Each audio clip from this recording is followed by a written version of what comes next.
When two programs in the midst of a magical season meet in a bowl game to end their year, only one can finish that year with that explanation point on that season. And that is the case in the Peach Bowl this year between Pitt and Michigan State. I'm your host, Mike Asti, here as we're going to preview this Peach Bowl here on Pittsburgh Sports Live and Pittsburgh Sports Now with Detroit sports personality Justin Rose, who many may be familiar with even from his days covering the scene in Pittsburgh and, of course, covering in Detroit. So he has the relationship all over the spectrum here for this broadcast. I love the Emmy there in the background, Justin. It's been a while, so happy to have you on here. How have you been, man?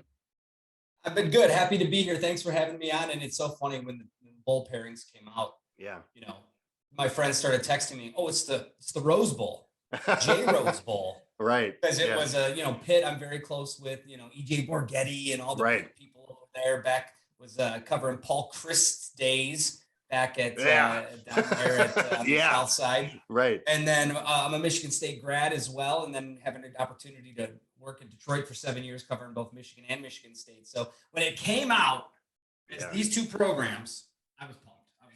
Yeah, so we can call this the J Rose Bowl as well, the Peach Bowl, aka J Rose Bowl, and maybe Michigan State would have maybe preferred to have been in the Rose Bowl, but they can settle for the J Rose Bowl here against Pitt in the Peach Bowl. Two teams that kind of were in a collision course. One sit was finalized, and neither were going to be in the playoff. This bowl game seemed to make tons of sense. I know the Peach Bowl commissioner was spending a lot of time in Pittsburgh with Pitt having that early loss that basically eliminated them from the playoff earlier in the year with their success later on down the season in Michigan State. Also, it could be the Narduzzi Bowl is another connection from this game. So I'm not sure if you trump him in who gets their name on this one. Definitely don't. But the Pat Narduzzi stamp also is on this game between Pitt and Michigan State here. Justin Rose, Detroit sports personality, joining me to preview this Peach Bowl.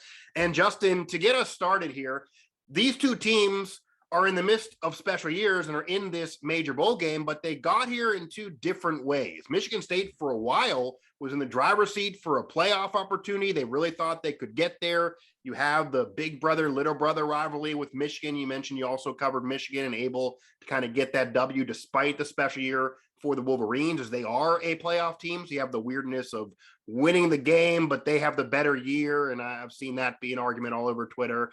And you have kind of a Michigan State program that this is a great season for them for sure. And they're locking up a coach. They feel like they're only building to be better from now on.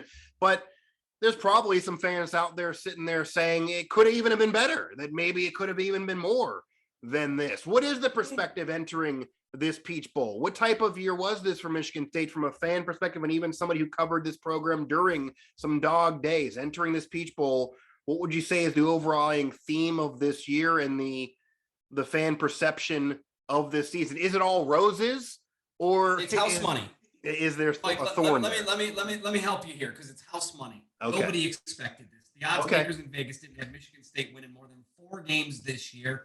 The over-under was 3.5 entering the season. Yeah, after last year. Nobody predicted Michigan State to do really anything at all. Mel Tucker was in his second year. Remember, this guy got hired in February of 2019. Right. Or 2020, excuse me. So he kind of got right into the mix of shutting down for COVID and all of those different things. So his first recruiting class was done strictly how you and I are communicating right now. Right. To consider what he's done and going into the transfer portal in its first year in inception in college football and bringing in a Heisman who should have been a Heisman finalist in Kenneth Walker III, and then all the holes that he was able to patch with that transfer portal and getting these guys to buy in. He talked about culture relentlessly. It was almost like he was a broken record. And you guys have heard coaches talk like that. Mike Tomlin is the king of saying the same thing over and over again. Yes, still the same phrases, by the way, from when you were in those press conferences. The rubber meets the road, Mike. The standard remains the standard. Yes. Yes, absolutely. But it works, right? Like you don't look at Mike Tomlin or guys that have had long careers in coaching saying the same things who have been successful and say, "Well, I'm tired of it." Well, no, you're not tired of it because you like the winning. Yeah. So really, when Michigan State fans look back at this season, 10-2, beat Michigan. Yes, you had a disappointing loss on the road at Purdue, and then a really disappointing loss at Ohio State, where you got, just mollywopped 49-0 at the half. Right. you knew where you were though.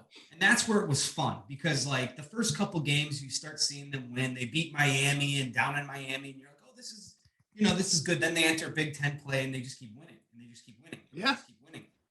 And you get to the point where you go, the secondary is no good. The defense isn't the standard that we're, like Narduzzi is implementing what his system was. So right now they were sixth in the country in stopping the run. Pittsburgh was. That's what we were accustomed to at Michigan State. So what you Pitt fans can identify where Michigan State fans were right now, because we had the standard of this defense being so good and being what you hang your hat on. Yeah. And that's what Michigan State, you knew it wasn't going to go, and then they beat Michigan and you're like, oh my gosh, this is incredible. This is crazy. But the wheels started coming off. I mean, that was kind of the bloom came off the rose when they went to Purdue and they couldn't stop a wet nose. And then Ohio State was just Ohio State on senior day at the shoe, and you're not going to get a lot of luck unless you play a little better. So 10-2, they're playing in a New Year's Six bowl game for the second time in since 2000, and I think 2015 was the last New Year's Six game they were in. But this is a team that's won 8-10 win seasons since 2000. And they're a team that should be feared, and they're a team that's going to come to play in an offense that can put up points. So I think this is going to be potentially a score fest. Yeah, this could be an entertaining game for sure. There are some who think that maybe this is one of the most entertaining games of any in throughout bowl season here. Justin Rose, Detroit sports personality, joining me here as we're talking Peach Bowl. Pitt and Michigan State, they got here different ways. They're both in the midst of special season. Then you did mention the history of Michigan State. It's certainly been rarer for Pitt to be in a game like this. It's the best season Pitt's had in 40 plus years. You can go back to the 2004 Fiesta Bowl, but that was, as you know, that was where you just get in automatically if you win the Big East. This is a different year for Pitt. And you mentioned Walker leading the way for Michigan State and feeling like maybe he got snubbed as not being a Heisman finalist, not playing in this game though, which is a normal thing that occurs in this day and age when it's not the playoff. And who knows if we're going to have that situation someday. Someone will opt out of a playoff game because they have that money in front of them. So you got to respect it. On the Pitt perspective, though, Kenny Pickett, who was a Heisman finalist, finishing third in that voting, also opting out. There's a little different scenario, though, is after winning the ACC, he came out there and said, and even when I was hearing it, I was thinking, I don't know if he should be saying this. Oh, I'm gonna play. I'm down. And then the offensive coordinator, there were rumors for a year that relationship was souring between him and Narduzzi. He ends up leaving a day after recruiting a kid, goes to Nebraska. Pickett clearly upset about it. Not saying that's the reason he has his NFL future in front of him, but he's not playing in this bowl game either. So between the two of them, obviously big hits for both teams. And you did mention Michigan State's defense not being what maybe Narduzzi's defense was, not being what maybe some stereotypically may think of a Michigan State defense if they haven't followed this team. And Pitt's had their defensive issues this year. Their two losses are purely the defense letting down the offense. But out of those two, what would you say is the bigger loss for their respective team in this game? I got to absolutely know the answer is Kenny Pickett, right? that is the answer. I was going to see if you were going to go the other way. No. Kenny Pickett, I mean, this is the Heisman Trophy finalist, and it was well-deserved. It was one of those guys, as a former Heisman Trophy voter myself, I just lost my vote or gave up my vote last year. So this is the first year I didn't vote in it. I would have absolutely put Kenny Pickett in the top three. Probably in the top two would have been probably Kenneth Walker and then Kenny Pickett if I were voting in it.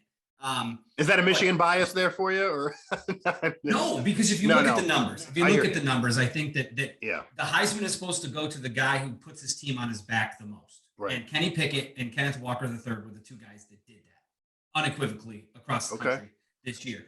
Michigan State wouldn't have had the success they had without Kenneth Walker. Sure. Pitt certainly wouldn't have had the success that they had without Pickett. And I think he's the bigger loss because running backs, they only touch the ball when you run the football, right? And you have other guys that can pick up carries, and you have different things you can do to get the ball in the hands of your playmakers. But the guy who's always touching the ball every play is your quarterback. And that's what you're going to miss. And I think that Michigan State would have been a great opportunity for Pickett to really shine on a big stage because he could have picked them apart. Yeah. But I'm never going to harp on a guy for taking the money. Like as my good friend Colin Dunlap says, go get your money. Yeah. Go get your money, man. Because I really like that he's recognizing that if I win this game, yes, it's a feather in my cap. It's a great way to go out, but You're ACC champ, man. What else does he have to prove? He doesn't have to prove anything to anybody else. He can make all the throws. The numbers are what they are. Yeah. Go get drafted in the first or second round, be the first quarterback off the board in a lot of people's ideas, and root your teammates on. I would love to see him on a headset down on the sideline. If I could have it my way, I'd like to see. Oh, there's some brought up the thoughts of grandeur of just make him the offensive coordinator because there isn't one. That'd be great. Why not, right? Like the varsity blues style. Yeah, that would be fantastic. And then you have Patty maybe carrying him off. Yeah, no, I'm not going to criticize anybody who wants to go take the money as well. And Pat Narduzzi even said that if Kenny Pickett would get hurt in the Peach Bowl, he wouldn't be able to live with himself for the rest of his life. I mean, Kenny Pickett's in a situation where he got himself a bag by coming back because he was able to come back based on everything that's gone on the last 2 years. And if we were talking a year ago, I don't think anybody would have thought first, second, they would be laughing at us. This year comes out, sets all the records, gets the ACC crown. I will say, though, there are some Pitt players. And part of why I did ask this question, why it's a little bit legitimate, even though the answer is Pickett, there's a lot of Pitt players right now. And there are a lot of people, I guess mostly Pitt fans, that are one of two ways. They're either down on Patty, who's going to start this game, Pickett's backup. I don't know if he'll be the future, but he's going to start this game. And then there are others who are really high on Patty. I mean, and I quote, and I won't say the player's name, they'll be fine. Patty's a dog, from a current Pitt player. Is there any possibility that without Pickett, even though obviously Heisman finalist, deserving, very valuable MVP, if that was what the award is for the Heisman, even though Bryce Young, when you do what he did at Alabama and you do in the SEC title game against that defense, similar numbers, he's going to get it. But I see where your vote maybe would have went if you still had a vote. But is there any thought, though, because it's a Michigan State defense that's vulnerable against the pass, that Patty, with a solid offensive system and clearly players that do believe in him, he could also pick it apart? So Pitt could still end up with a similar output even without Pickett. It's possible. I'm not going to sit here and say there's no way that it's not possible, but the likelihood of it is not. And that's for two reasons. One is you have one defense that's played 12 games this season and had success, right? They've won 10 of their games, whether they were shut teams down completely, held any shutouts, or allowed however many yards. They've got 10 games of winning experience and 2 losses of painful losing experience. Right. How much experience does homeboy have? This much experience. Right. So while and Michigan State has made marginal quarterbacks look marginal this year, they have allowed, like the guy from Purdue, he had a big day against them, but they shut down a lot of the other quarterbacks that could have beaten them. And even if you look at Michigan, who's in the college football playoff, they made him have his best game ever. Yeah. So there is a chance for him to come out and certainly throw it around. It'll be interesting to see how much they improve in the 15 practices that lead up to the game and whatnot. But I don't know. It's possible, but I always think that quarterback is one of the hardest. They're going to have to shorten the playbook. They're going to have to close things down. They're not going to have the ball's not coming out the same. The spin is different. Receivers might have some drops. Disconnect between receivers on routes. And it's too hard in 15 days to get a guy completely where you don't miss a step. And so I think Pitt's going to miss a step, and that's a critical third down in the game, maybe early in the game, a 3rd and 3 or 3rd and 4, and the ball just sails on him a little bit. Yeah. An open guy, right? That's a critical type of play that Pickett makes 10 out of 10 times. This guy's going to make maybe 6 out of 10 times. So I'm talking about the little things that'll get you beat in a 60-minute football game. And I think that, unfortunately, a new quarterback is going to make 2 or 3 or 5 of those types of minuscule mistakes that add up to the reason you lose the game. Yeah, Pitt fans are going to certainly likely be reminded very quickly on what they are missing, what they are losing in Kenny Pickett. And you did mention the chemistry and continuity with wide receivers and even an offensive system, even though Whipple's no longer there. That's certainly no coincidence on why Pickett's best season, where the records were set and he became a Heisman finalist. And no one predicted this years ago, but it ends up being in his super year, because you have so much chemistry. He finally got some continuity with an offensive coordinator that had been there a couple years after dealing with so much disarray. Once that chemistry was able to be built and that continuity was there, you got to see a first round quarterback. But I've seen some people out there, and I don't think they're joking based on these projections. They have him first overall. So we'll see. I don't know about that. I would say maybe top 15 is possible for him. I don't know about first overall, but I will say that he's made himself a bag. So he's going to go ahead and collect that bag. and leave this Peach Bowl behind. Obviously, a big win for both programs if they would claim this Peach Bowl victory. So before we get to the keys of the game and a quick prediction here, what would this Peach Bowl mean for Michigan State? I mean, our fans, we know what it'll mean for Pitt. It's been a long time. They were in these type of games before, more recently than 40 years ago, but they weren't in there off of great years like this. They didn't win when they were there. They got mollywopped, as you mentioned, against Clemson in the ACC title game a few years ago. They had the weird, the beginning of Urban Meyer's career there way back. And then, some time there prior. But Michigan State, what would this mean for Michigan State to win this Peach Bowl, win this major bowl game, a great year, building something, locking up a coach with so much chaos going around the country in terms of head coaches, and automatically getting this special year very early in his tenure. So obviously that's also going to create some expectations that they don't want to drop off the map too quick either. Yeah, no, I think it's a little bit of two-sided. It's a little bit of validation. It would mean validation that the season was a successful season, that they won 11 games for just the third or fourth time in program history. Yeah. So that would be certainly validating to Mel Tucker and what he's doing. It would validate the 10-year, $95 million contract that they just signed for him as well, which was unheard of until, of course, everybody else started getting it. So they had an idea what they were doing when they did it. Yeah, they're lucky they didn't have to pay more. Time, if he follows us up with another one of these years, they might have had to pay more, or could still have to. Exactly. But the other side of it is, I think this is maybe just the cherry on top. Like I said, I think Michigan State fans already have looked at this season as a success, whether you win this game or not. Because it doesn't mean anything, right? It's a fun bowl game. You're going to see a lot of guys that are either probably making the decision whether you're sticking around with the program or if you're going into the transfer portal or not. You're going to see a new running back. Peyton Thorne, the quarterback for Michigan State, had an unbelievable year. I'd like to see him take a step forward. His wide receivers might be going to the NFL as well, and Jalen Naylor and Jaden Reed. So it's just going to be one of those like cherry on top type of games. But if they win it, you feel more validated. But if they lose it, you don't go, what a terrible ending to a terrible. I mean, if they go out and get spanked like they did against Ohio State, that would be a little bit unfortunate for State fans. But I think it'll be a close game. I think it'll be an interesting game. But from Michigan State's perspective, I think if they go out and they take care of business and do the things that they've done all season, they have to feel good about their chances. Yeah, and even if Patty lights it up for Pitt with Pickett not there, I mean, Michigan State fans can say, well, Walker wasn't in there for us. And yeah, I don't think either one of these teams losing this game would ruin the specialness of this year, because I also don't think, and maybe there's an argument that Pitt had higher expectations entering this season than Michigan State because of how down the MSU year was a year ago. But I don't think either program, either fan base, anyone covering these teams thought these seasons were going to happen, even if you look at some games and say it could have been more.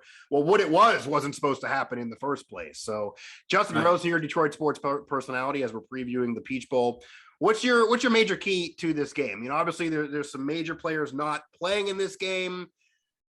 There's some familiarity there between Narduzzi, I guess, as a coach, even though it's not the same staff. You have similar programs, similar type of season here. What would you say is that key to the game for Michigan State if they would win? And then if somehow the wheels fall off and Michigan State doesn't win, what do you think maybe happened?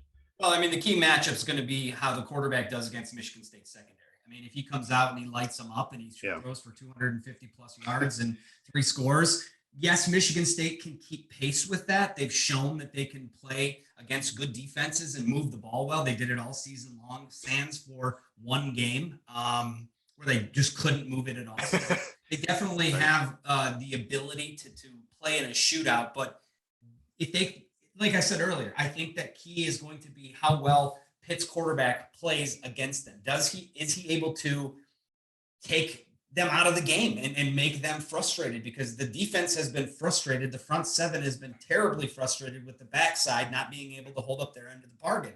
So I can see another scenario where they're starting to be a little bit of infighting. Here we go again. Can't stop the pass. That's what we saw down the stretch late into the season. Even against Penn State, when they beat Penn State, there were some arguments on the sideline because the front seven was like, guys, cover someone, anyone, just stop doing whatever it is you're not doing. Yeah. And it was kind of funny in hindsight to look back and be like, you know what? I could be a little frustrated after 12 games too. So that's the biggest key. Can Pitt replace their Heisman candidate trophy quarterback and have a sufficient day. He doesn't have to be an all-star. He doesn't have to be a world beater. Right. And they run the ball effectively, set up the play action the way that they like to, and connect on a lot of those passes, like I said. That'll be the thing I'll be eagerly watching, because you'll know right away if that kid's hitting every one of those little short checkdowns and he's making the right plays and making the right reads. It's going to be a long day for Michigan State's secondary. So that's one thing. On the other side, Michigan State has to try to fill the void, because Pitt's going to now already has a great rush defense.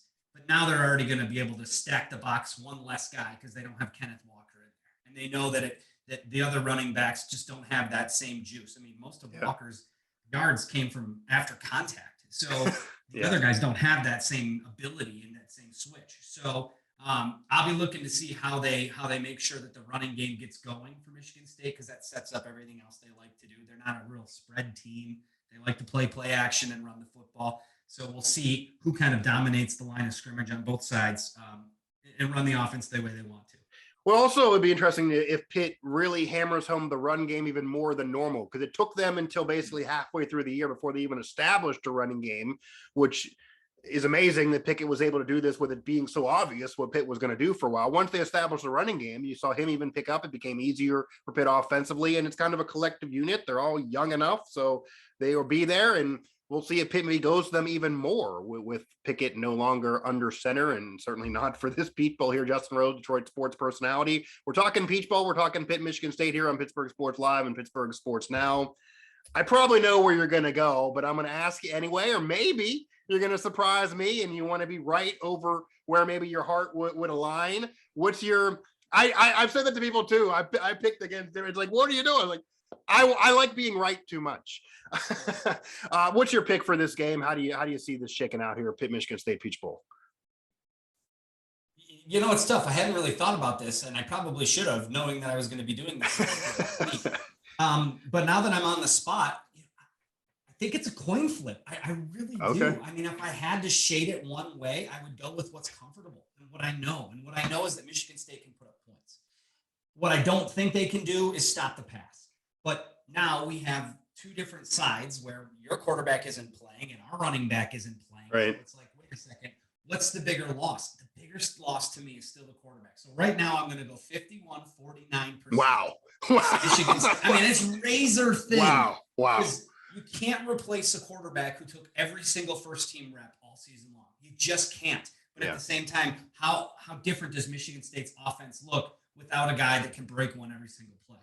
That's going to be huge. It's going to be very interesting, but I got to give the edge to Michigan State, because you're asking 21 other guys and then the fill-in running backs to pick up the slack instead of saying, hey, New Jack, time to come with the first team. It's a little bit of a different thing because other people can elevate. But that same thing can happen for Pitt too. That's why it's so close. But I hope it's a 33-31 game. Really. And somebody scores on the last drive to win it. That would be the way I would love to see this game. Yeah, 51-49. You're calling one of those no bathroom games. You're going to be missing something there. That's buckle your seatbelt, hold it in for 3 hours or so. That could be maybe the best bowl game of bowl season this year. And again, no criticism for either one of us, but it does make you wonder, boy, Kenny Pickett versus a Kenneth Walker-led Michigan State team, you might have got the 51-49. That might have been a memorable bowl game for these programs. Remember, 20, 30 years from now, talk to our grandkids. Not going to happen, but still could certainly be a quality bowl game, to say the very, very least. So I don't know. I'll give you a pick here. I think Pitt's going to win this, and I think Pitt's backup will be able to do enough against Michigan State's defense. It won't be like Pickett, but I think we'll be able to do enough because of Michigan State's issue there as a pass defense. I wouldn't be shocked though if Michigan State won this game. Certainly, if Pickett I wouldn't be shocked if Pitt won the game either. I think we're in lockstep with that type of thought process. And fans should really approach this game as just that. You already are ACC champs, guys. Good for you. I mean, congratulations. That is a very good thing. And obviously to dethrone Clemson in a year that they bounced back after that. So good. I mean, Pitt should be – there's nothing that should happen in this bowl game that makes Pitt fans feel bad or feel like, right. Yeah. Like, oh, no. Pitt maybe got a little lucky in avoiding Clemson with almost very close, razor thin to being a rematch in that ACC title game. And if I was going to bet, there's no way Dabo Swinney and Clemson losing twice to the same team in 2 months. They were getting better, so that would have been rough. But Pitt does win the conference nonetheless. There may be a more special year because they have the conference out of the Michigan State. Granted, I will certainly agree that the Big Ten was a tougher conference this year, so certainly a great year nonetheless for Michigan State.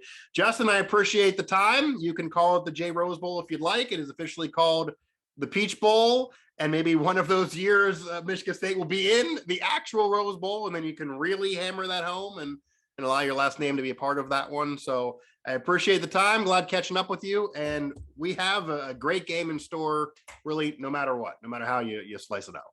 Completely agree, Mike. Thanks for having me. And Pittsburgh, I miss you guys. I do. I'm going to speak for Pittsburgh and say Pittsburgh misses you as well.